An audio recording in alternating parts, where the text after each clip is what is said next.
How much of your time is spent reacting to problems versus being more proactive in the leadership of your department?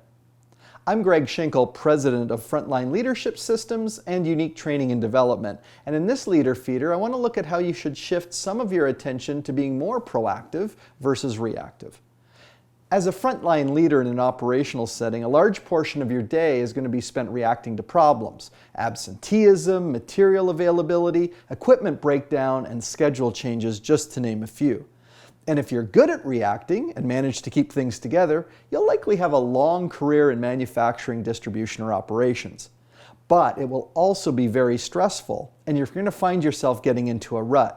Your team will also feel neglected because you're always running around putting out fires instead of making the department run better. If you can shift some of your effort to being more proactive, you'll feel a greater sense of satisfaction in what you accomplish in a given day or week. To be more proactive, it helps to have a list of things that you'd like to see improved in your department. How could you involve your team or other departments to make improvements to eliminate some of those problems that send you into reaction mode?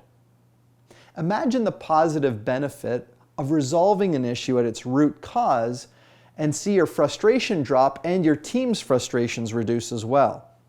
Initially, you'll find that your day is 90% reacting and 10% proactive, but over time, you'll notice the mix will become more balanced.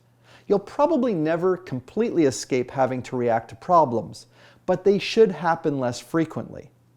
Team members really respect the leader who removes frustrations and obstacles to completing the work.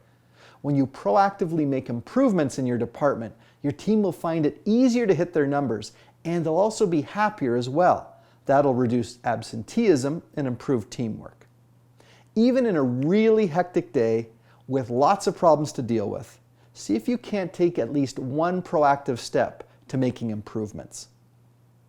Once you've begun shifting yourself to being more proactive, you'll want to build some of your other leadership skills, and of course, we can come on site and deliver our Frontline Leadership program, or you could enroll in one of our public workshops, or you can access a lot of our tools and resources through our website at uniquedevelopment.com. And of course, you can subscribe to the podcast or watch our YouTube videos, or simply connect with us on social media. I look forward to being part of your leadership journey.